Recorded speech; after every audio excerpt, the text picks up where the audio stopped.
Fala pessoal, tudo bem com vocês? Bora atualizar as notícias do Timão porque tem uma venda inacreditável do Denner, lateral esquerdo da base. Eu vou te contar essa história. O jogo da reação, né, contra a Ponte Preta, depois da derrota no Clássico para o São Paulo, e uma perguntinha que ficou no ar e eu tô tentando entender essa história. Memphis, camisa 10. Chegou a hora, né? Mais do que na hora, né? É o primeiro jogo depois da derrota no Majestoso e o Corinthians precisa reagir. Não com o seu time titular, mas precisa dar aquela reanimada depois daquela derrota cachapante, inesperada talvez, para muitos, da maneira como ela aconteceu para o São Paulo num clássico. Eu sei que essa resposta ela não vai vir contra a Ponte, ela vai vir no derby daqui uma semana, no dia 6 de fevereiro. É lá que o torcedor do Corinthians vai querer uma resposta. Porque ganhar da Ponte, continuar ganhando do Paulista, como ganhou os três primeiros, de Bragantino, Água Santa, Velo Clube, isso aí não faz tanta diferença. Em pontuação faz, mas a derrota para o São Paulo, ela só vai ser amenizada se o Corinthians vencer o Palmeiras. Aí sim vai dar uma crescida do tipo, opa, porque o Corinthians, até pelos números revelados aí, né, nos últimos clássicos contra Corinthians, contra São Paulo e Palmeiras, o Corinthians tem tido muitas dificuldades. Ganhou alguns pontualmente, assim, mas na maioria acabou perdendo ou empatando, mesmo dentro da sua casa.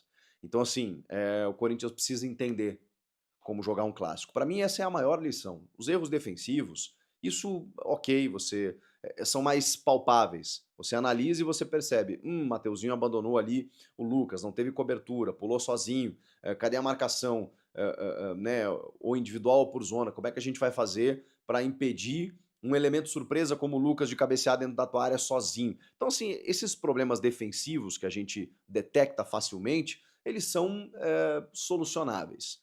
O que você não consegue tocar, o que você não consegue mensurar é aquilo que eu falei para vocês. O São Paulo entrou com sangue no olho, o Corinthians não. Então, opa, porque isso faz diferença. Pode parecer subjetivo o que eu estou falando, mas você tem a sua planilha técnico-tática ali para poder resolver algumas coisas.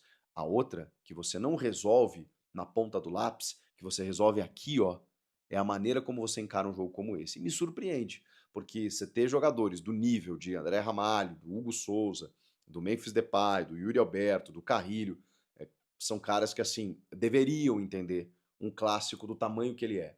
E não foi o que aconteceu no Majestoso. Então, a resposta contra a Ponte, ela pode vir numa vitória, mas ela precisa vir especialmente no clássico contra o Palmeiras. A escalação deve ser reserva, né, dentro de uma mescla que o Ramon Dias vem fazendo, mas com a manutenção do Hugo, para que o Hugo tenha ritmo de jogo. O goleiro é uma função completamente diferente das outras, né? Então o goleiro ele não pode ficar tão frio a ponto de não jogar. Foi o primeiro jogo do Hugo, tá? Não acho que ele tenha falhado ou comprometido, mas foi o primeiro jogo do Hugo na temporada, esse clássico contra o São Paulo. Ele teve um probleminha aí na sua representação, aí teve amidalite, aí estava trabalhando, né, ali na sequência, o Donelli ganhou uma sequência, o que foi legal, mas agora o Hugo precisa ter ritmo de jogo, então ele deve jogar. Léo Maná na direita, o Hugo lateral na esquerda, que eu acho bem deficiente, né, talvez o Palácios possa receber alguma oportunidade, né, seria interessante. A dupla de zaga com o Félix Torres e o João Pedro Tchoca, aí eu comemoro a sequência para o Tchoca, né, que eu acho que ele precisa jogar um pouco mais. O Kaká não me inspira tanta segurança assim. E no meio de campo, Martinez, Charles e Rian, podendo ser o Alex Santana, mas o Alex Santana eu acho que está sendo titular nesse momento, então eu colocaria o Rian, o Martinez e o Charles. O Charles eu também tenho muitas restrições, mas diante de um elenco reserva, é o Charles que tem para colocar ali na função. Ou você joga com Alex Santana e Rian, mas aí o Rian tem sido titular e está com uma sequência forte. Então acho natural ele preservar o Alex Santana. Com o Thales Magno fazendo aquela função mais por dentro, né, vindo de trás, o Romero e o Hector Hernandes, ou o Pedro Raul. Né?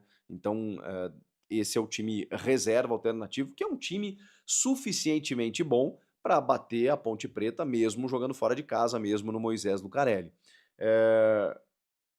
Eu acho que dá para você conseguir jogar bem, fazer o seu resultado e tal. E em termos de tabela, não é tanta necessidade assim. O Corinthians foi muito bem ganhando as três primeiras. É mais para dar uma nova resposta depois do que aconteceu no último clássico. Salve nação, tudo jóia? Gente, olha eu aqui de novo, trazendo para vocês informações do Corinthians, um giro de notícias, e vamos iniciar falando um pouquinho dos términos dos contratos do jogador do Corinthians. Estou trazendo para vocês, na verdade, um raio-x. Vamos lá.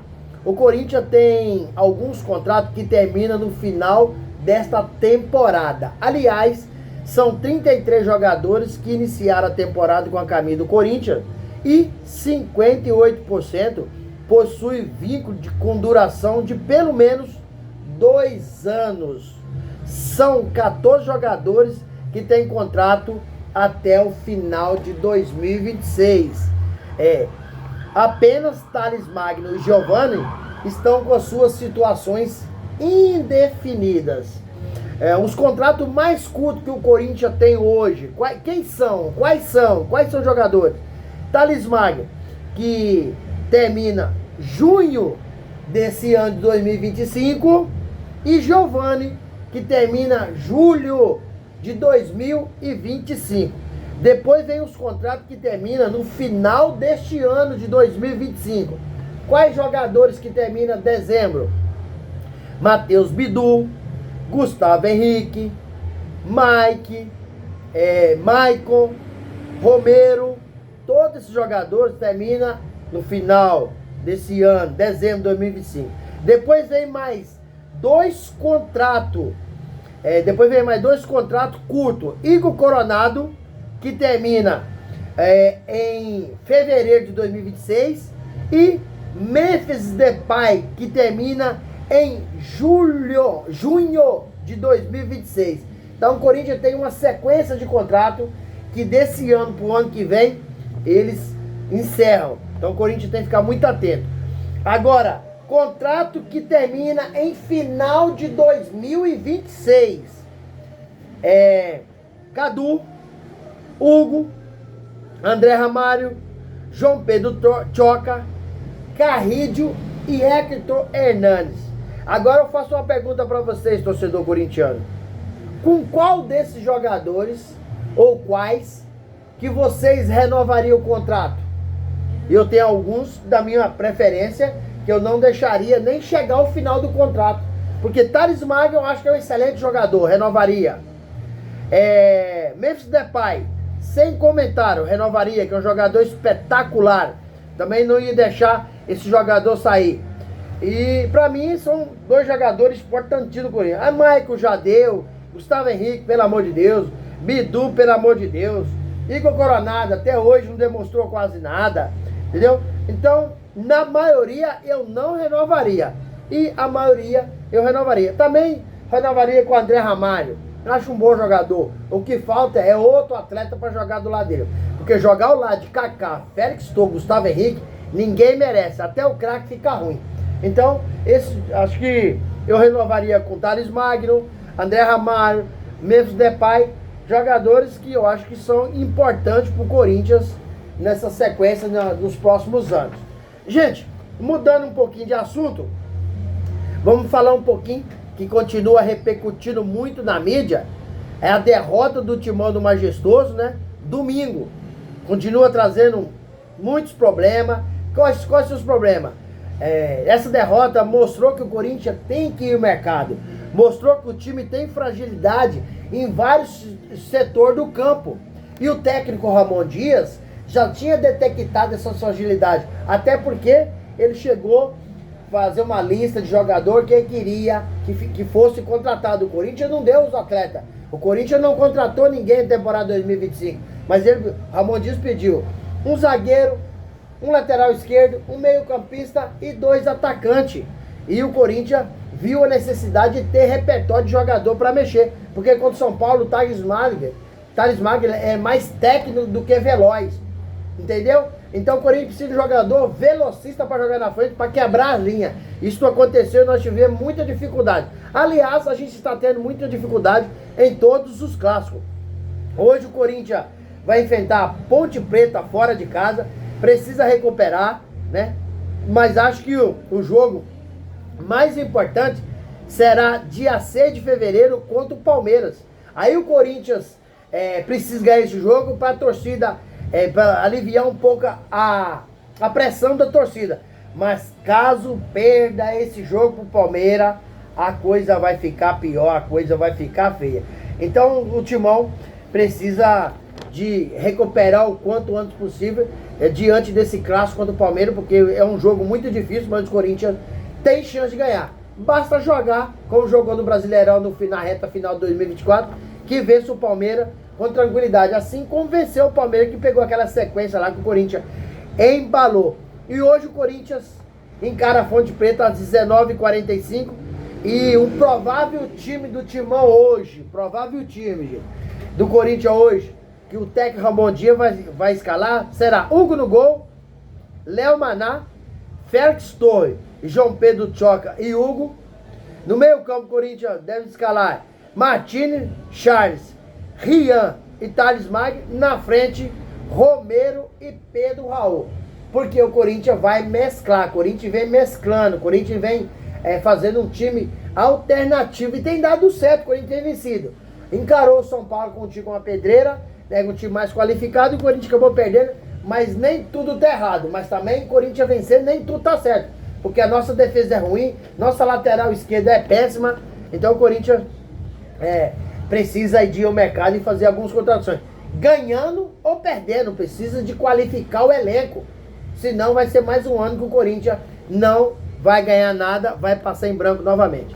Gente, lateral esquerdo do Corinthians, de 16 anos, Denner. Corinthians não conseguiu renovar o contrato do garoto até agora, porque o empresário dele é Giuliano Bertolucci, que o Timão deve 78 milhões. E o Giuliano Bertolucci, que é empresário do jogador, parece que não está tendo interesse nenhum, porque o Corinthians já deve para ele, né? Então, para o Corinthians renovar o contrato, precisa de aumentar o salário do atleta, porque a multa é estipulada 2.000 vezes o salário do jogador. Senão o Corinthians vai perder esse jogador que marcou um golaço contra o São Paulo na Copinha, na final. Joga muito, técnico, habilidoso.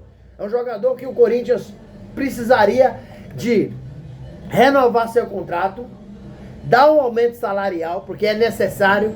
Por causa de quê? Porque é necessário por causa da multa, senão a multa fica baixa. A multa dele hoje são de 10 milhões de reais.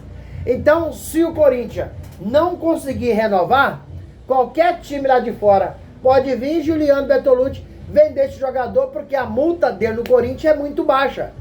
Então, o quanto antes o Corinthians precisa angariar esse jogador, que é muito bom. Tem que contratar esse jogador de forma definitiva e colocar uma multa aí altíssima. O contrato dele aí não acabou, mas termina.